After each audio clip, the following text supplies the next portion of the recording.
Graça e paz, igreja. A gente está com o coração cheio de alegria, muito cheio de alegria de estar aqui hoje. Igreja tão amada, tão querida, mas também com tantas pessoas que a gente conhece e que a gente já não via há tanto tempo. Está bem feliz.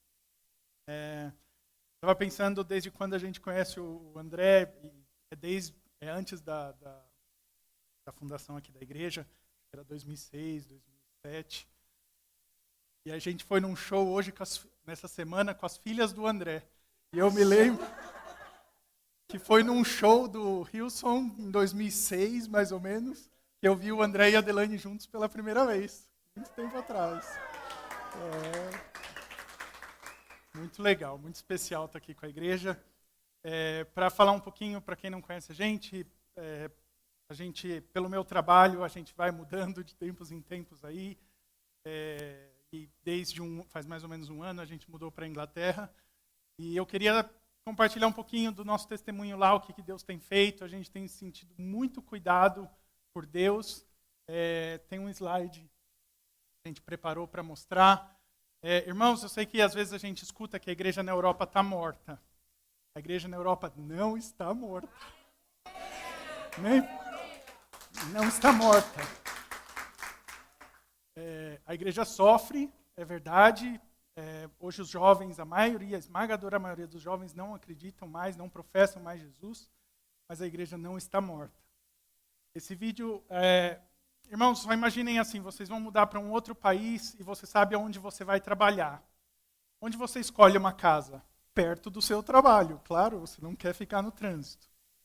E Deus, por uma série de fatores, colocou a gente a 50 minutos do meu trabalho. Apareceu uma casa a 50 minutos dali, e a gente não entendia muito bem por que era aquela casa tão longe assim, eu tendo que viajar, indo, voltando. E a resposta acho que está um pouco nesse slide. Do lado esquerdo aqui é a igreja que a gente está congregando, fica a 5 minutos da nossa casa. É uma igreja extremamente viva, professa Espírito Santo ali num contexto complicado. E a gente está bem feliz de ter uma igreja tão próxima assim da gente, que a gente está lá conhecendo ainda, fazendo amizades, conhecendo os irmãos. Mas é muito legal, irmãos, se vocês viajam, se vocês vão para outros lugares, quando você vai a uma igreja, você se sente em casa, você sente que Deus está ali.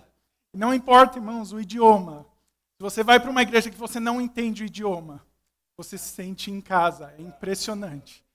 E a gente está ali, às vezes sofrendo um pouco com o sotaque para entender, mas a gente está bem feliz. Essa foto pequenininha é o que Deus tem colocado no nosso coração. A gente começou um pequeno grupo lá também. E a gente tem a ideia, Deus tem colocado no nosso coração de convidar nossos vizinhos que estão perto para caminhar com Ele. E do lado direito, essa é uma amostra que a Europa não está morta para Deus. Essa foto que está no meio aqui, a Letícia, voltando à história, por que 50 minutos do meu trabalho? Porque do lado da casa, bem perto de onde a gente mora, tem essa base, é uma base missionária, que foi comprada há mais ou menos uns 10 anos atrás por alguns milhões, muitos milhões de reais, por um grupo de pessoas que só contavam com doação. E esse lugar onde vocês veem, tem em torno de 130 missionários que vivem ali todo o tempo. E vocês já ouviram falar que morar em Londres, perto de Londres, é caro, né, irmãos? A maioria já ouviu falar disso. Esse é um dos lugares mais caros para se morar da Inglaterra, onde fica essa base. E eles conseguiram comprar isso há alguns anos atrás. Não é coisa de 100 anos atrás, é de alguns anos atrás. E a Letícia teve a oportunidade de fazer 2 treinamentos lá. Essas são as fotos. É o que a gente conhece aqui no Brasil como Jocum, Jovens com uma Missão. E ela fez ali jovem, estava ali na idade dela, média. A foto de baixo foi o primeiro treinamento, um discipulado. Eram 3 meses de teoria, mais 3 meses no campo. O pessoal foi para a Jordânia, Tailândia, lugares onde Jesus não é ainda conhecido. Ela não foi, ela ficou, porque ali a Inglaterra para a gente já é um campo para a gente. E aí tem essa outra foto, que foi um outro treinamento que ela fez também, de intensivo bíblico. Então a gente está bem feliz com o que a gente está fazendo. Eu estou bem feliz com o que Deus está plantando na vida dela. Sei que Deus vai fazer muita coisa ainda. Amém, irmãos? Então isso foi o nosso ano. E o André falou, já, graças a Deus, uns 3 meses atrás, que eu queria que você trouxesse a palavra, então tive bastante tempo para preparar alguma coisa. E a gente vai começar a falar um pouco desse... Pode passar para o próximo slide. Em Isaías 9:2, por quê? Porque hoje é o nosso culto de Natal. E a gente já falou nos cânticos, a Adelaine falou tanto, e os cânticos falaram tanto para a gente. Mas eu acho que aqui a maioria de nós, eu conheço vários dos que estão aqui, a gente já é tão familiarizado com a história do Natal, a gente já é tão acostumado com a história do Natal, que às vezes a gente perde um pouco a sensibilidade do que isso significa. O que significa o Criador vir à Terra? A gente não está falando de uma história normal. Não é uma história, aconteceu, o Criador veio à Terra. Não, é uma história incrível. A maior história que já existiu. E às vezes a gente, por estar acostumado, a gente perde um pouco da sensibilidade do que isso significa. E esse texto é um dos textos mais conhecidos ali em Isaías, vai falar bastante da vinda de Cristo.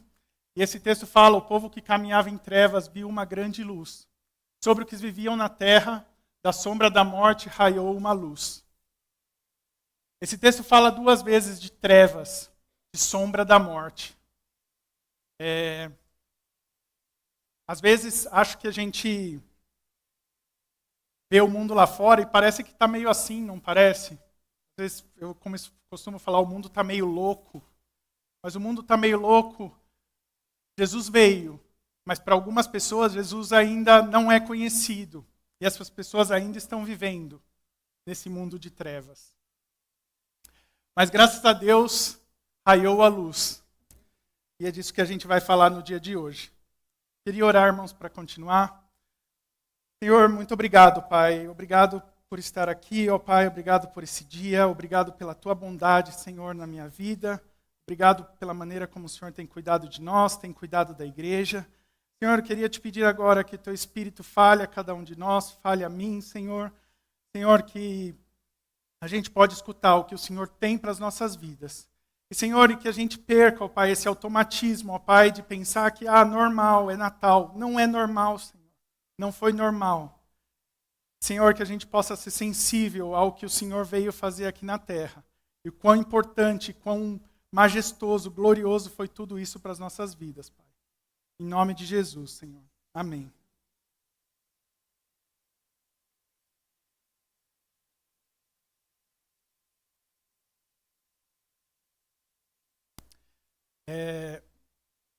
Lá no pequeno grupo, a gente teve um pequeno grupo um tempo atrás e a gente compartilhou a palavra com algumas pessoas que não conheciam nada da Bíblia. Estavam apenas chegando ali, o que é isso, o que é Jesus, como isso funciona. Eu me lembro que a gente explicou, pegando a Bíblia assim e abrindo mais ou menos no meio, né, o Antigo Testamento, o Novo Testamento, e falando, isso é a maior história de amor que já existiu. Isso está descrito aqui. E o que acontece, em que momento, qual é a visão do todo, o que está acontecendo na humanidade, por que a gente precisa de Jesus? Lá no Gênesis, quando Deus cria a humanidade, Deus estava no jardim. E ali houve uma separação. Eu não sei, os irmãos lembram, a Bíblia fala que Deus colocou anjos ali, que não permitiam mais que Adão e Eva entrassem ali. Então existe uma separação. E essa separação é a morte, que é descrita nesse versículo de Isaías. O mundo estava em trevas, estava em morte. E a gente conhece, os irmãos conhecem, a maioria de nós conhece o que vai falar lá. Todos pecaram e destituídos estão da glória de Deus, em Romanos 3:23. O salário do pecado é a morte. Em Efésios 2:1 vai falar que nós estávamos mortos. E o que é isso? O que é estar morto? O que é o pecado em si? O que aconteceu? É quando a gente toma a nossa própria decisão de fazer as coisas da nossa maneira. E não da maneira como Jesus ou Deus planejou que nós fizéssemos. Desde lá do Jardim do Éden, até hoje. Até hoje, quando eu viro Senhor de mim mesmo e tomo as minhas decisões em fazer o que eu acho certo e não fazer aquilo que Deus acha certo, isso é o pecado, isso é a morte. Mas Jesus veio, a luz raiou. No próximo versículo, a gente tem, de novo, um versículo que é muito usado para falar dessa época do Natal. E ele fala: por isso o Senhor mesmo lhe dará um sinal, a virgem ficará grávida e dará à luz a um filho, e o chamará Emanuel. Irmãos, de novo, biologicamente isso não dá muito certo, né? Sim. Não é normal. Como assim uma virgem vai ficar grávida? Não é uma coisa...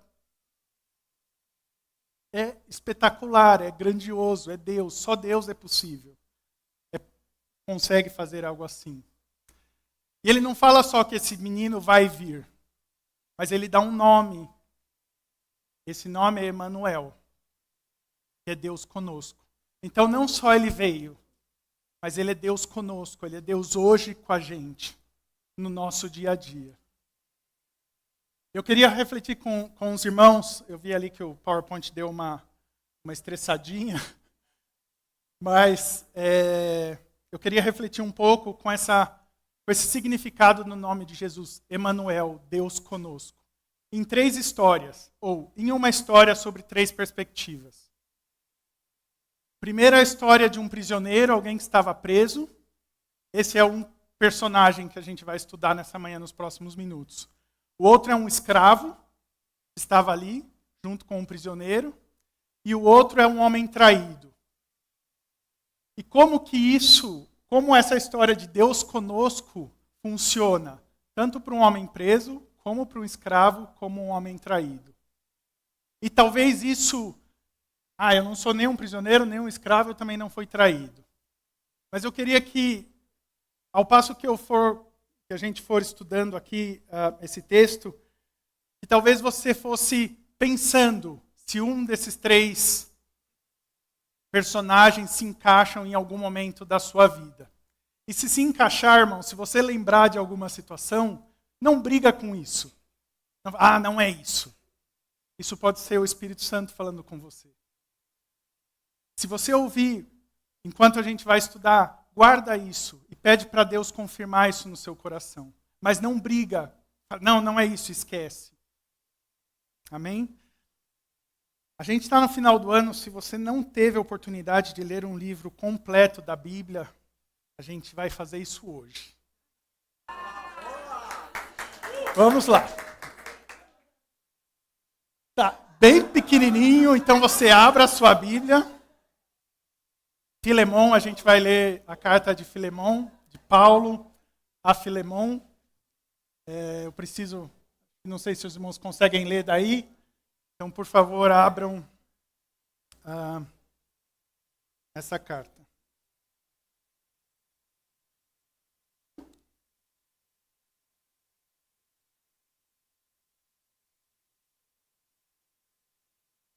Amém? Filemão está lá no finalzinho, antes de terminar, tem uma página que é Filemão. Ou meia página, dependendo do tamanho aí da fonte da sua Bíblia. Amém? Legal. Antes da gente ler, só para dar um contexto do que a gente está lendo, o que essa carta vai falar. Como eu falei, são 3 personagens principais na carta. Paulo está preso. Onésimo é o escravo. E Filemão é o homem traído. O que vai falar aqui nessa carta? Paulo está escrevendo para Filemão em favor do escravo. Então, Paulo está escrevendo para o homem traído em favor do escravo. Vamos lá. Paulo, prisioneiro de Cristo. Então, irmãos, lembrem-se, ele estava preso. Ele não estava num resort, ele não estava na igreja, ele não estava usufruindo do melhor dessa terra, ele estava preso.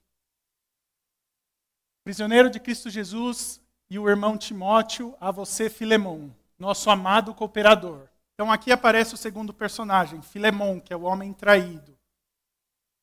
E vai falar que ele é o quê? Ele é um amado cooperador. Então Paulo, o prisioneiro e o homem traído se conhecem.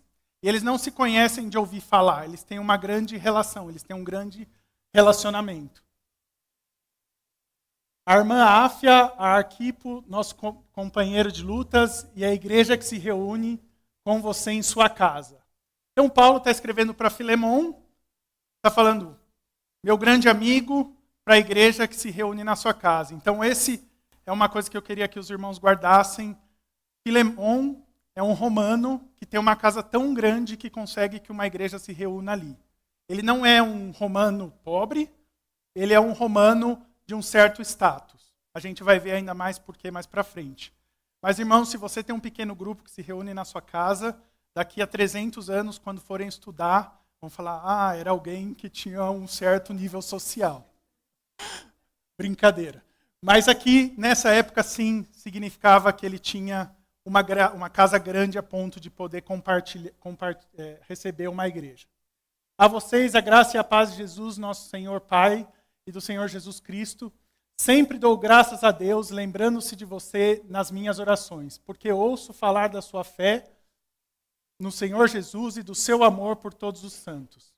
Oro para que a comunhão que procede da sua fé seja eficaz no pleno conhecimento de todo o bem que temos em Cristo.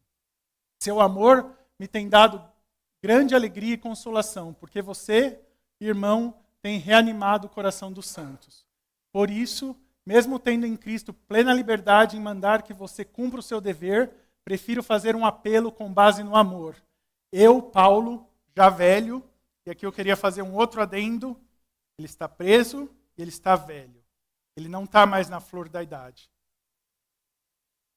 E agora também prisioneiro de Cristo Jesus, apelo em favor do meu filho Onésimo, que gerei enquanto estava preso. Aqui aparece o terceiro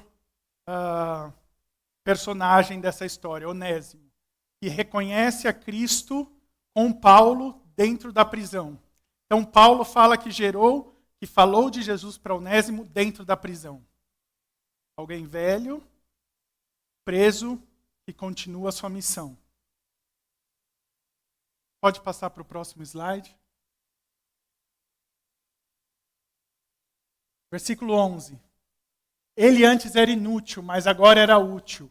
Está falando de quem? Está falando de Onésimo, um escravo. Porque Onésimo, e aqui Paulo faz um jogo de palavras, Onésimo significa útil. Os escravos naquela época recebiam nomes para dar um significado. Então o significado dele, do nome dele, toda vez que ele era chamado, era o escravo útil. Mas ele se tornou inútil. Por quê? Porque ele tinha fugido, ele não estava mais com Filemon. Então ele não tinha mais utilidade para Filemon. E Paulo fala que agora ele é útil, tanto para você quanto para mim. Mando de volta a você como se fosse o meu próprio coração.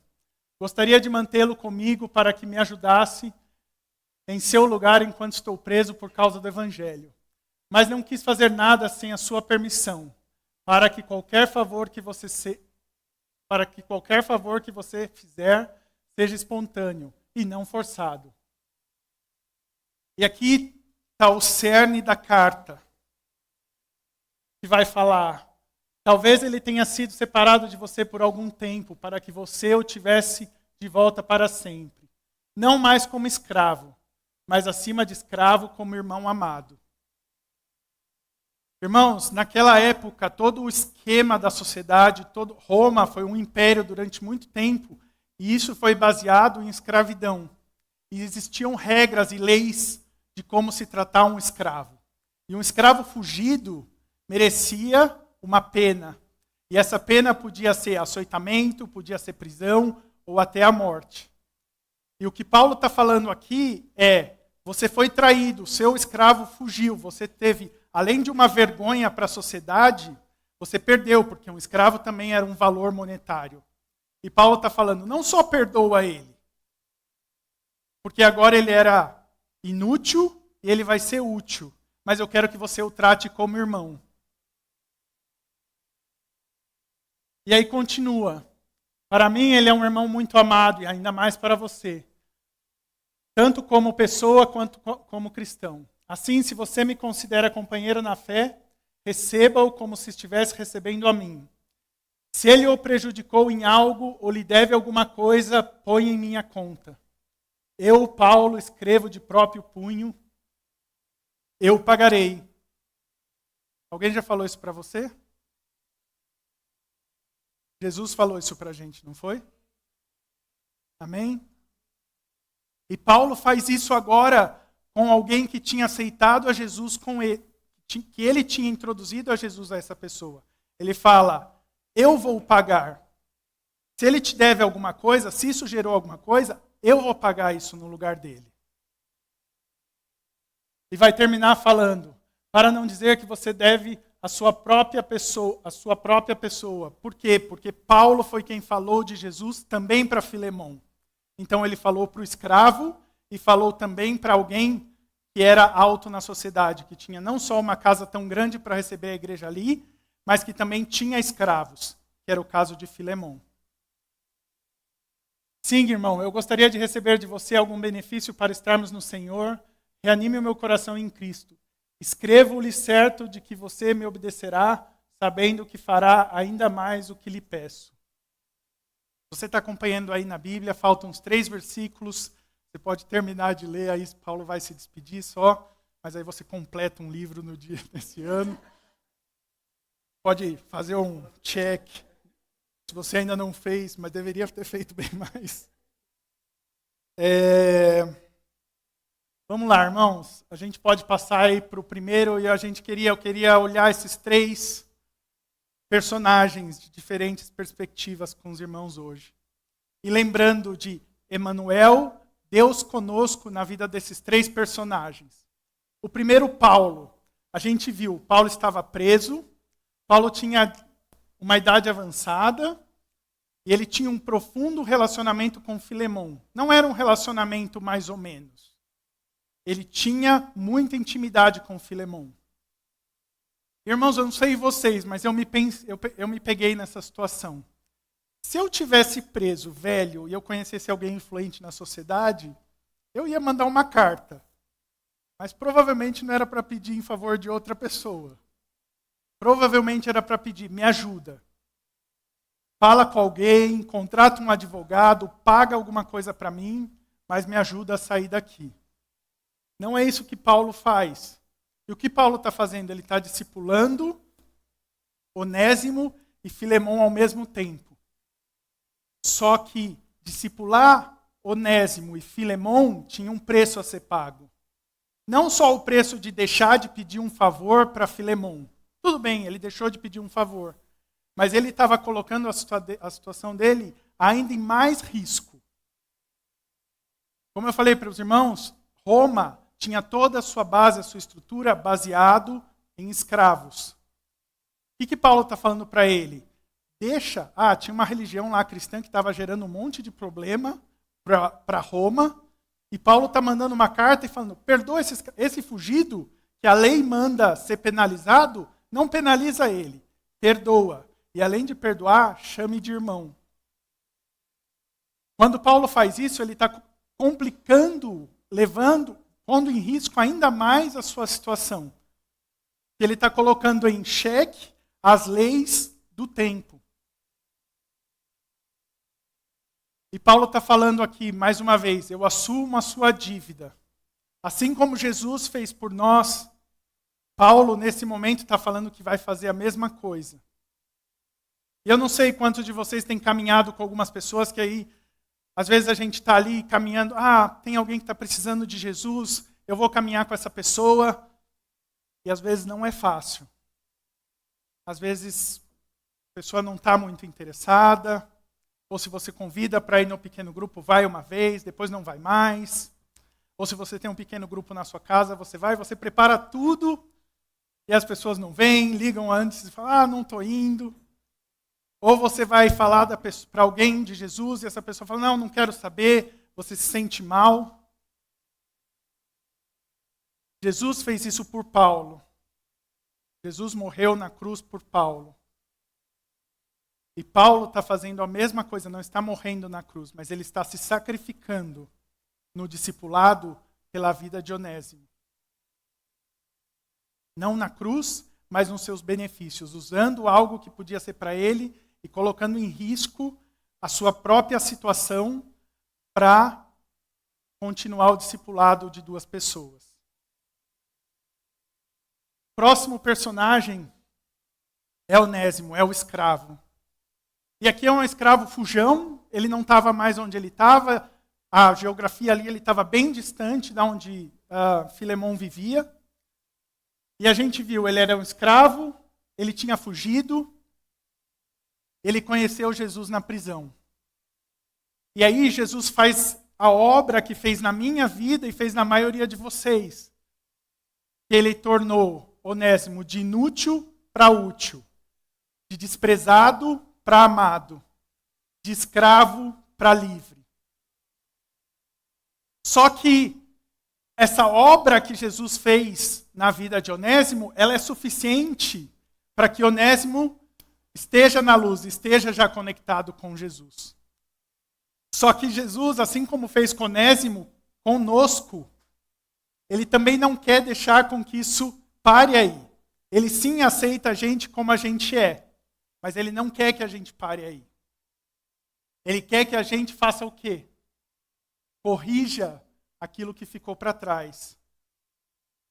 Paulo podia, Onésimo, eu estou aqui, eu estou escravo, conheci Jesus, já sou útil, já sou amado, estou livre aqui, distante.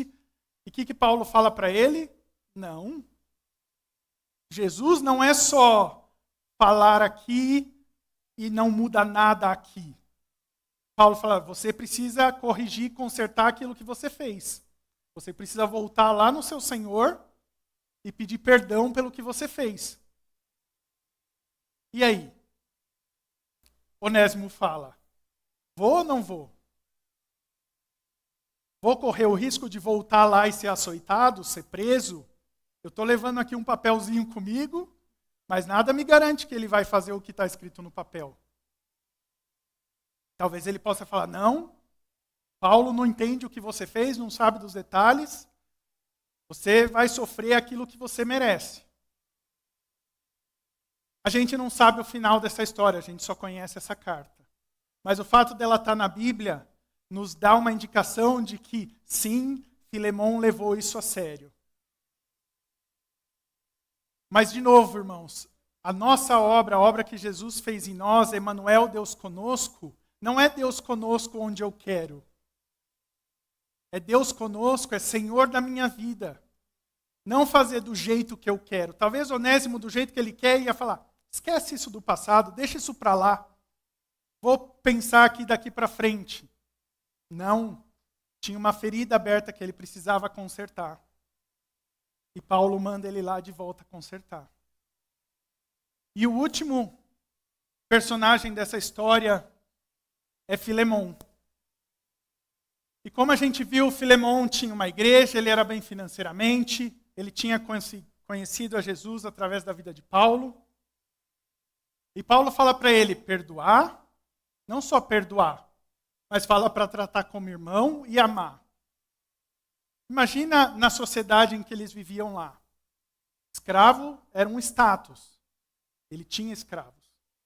Ele era um romano. Ele tinha uma casa grande. Então, na sociedade, ele devia ter um certo status.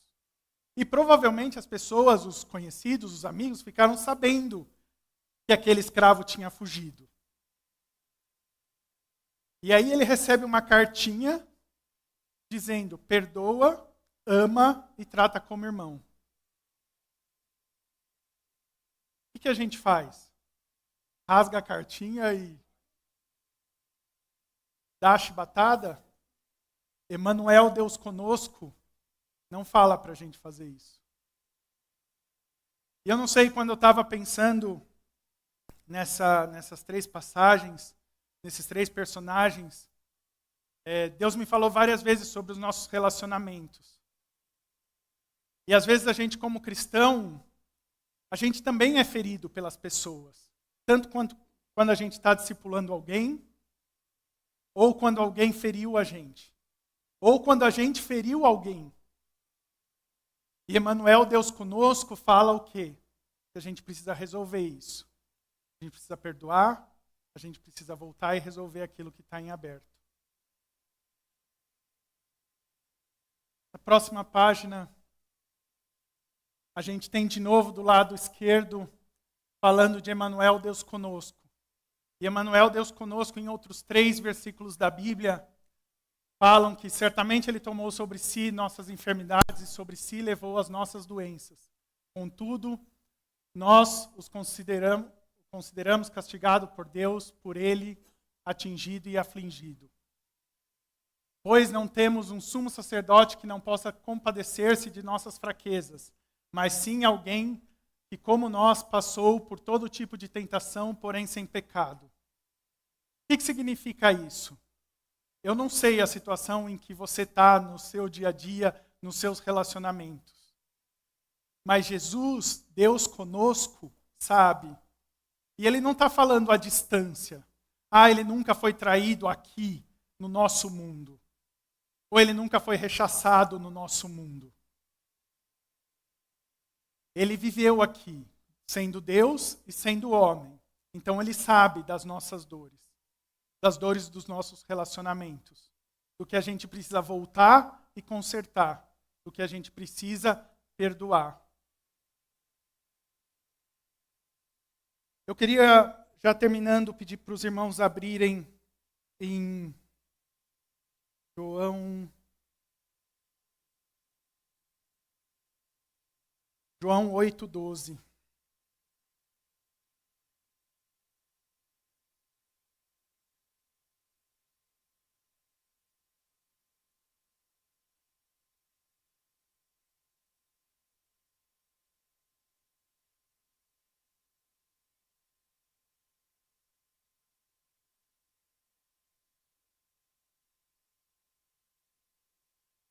Em João 8:12, Jesus disse assim, falando novamente ao povo, Jesus disse, eu sou a luz do mundo. Quem me segue nunca andará em trevas, mas terá luz da vida. Amém? Essa é a luz de Jesus. E a gente conecta essa luz de Jesus com João 3,16, não é? Porque Deus amou o mundo de tal maneira que deu seu Filho unigênito para que todo aquele que crê não pereça, mas tenha a vida eterna. Isso é o sacrifício que Jesus fez por nós. Amém? Queria que a gente abrisse agora em Mateus 5,14.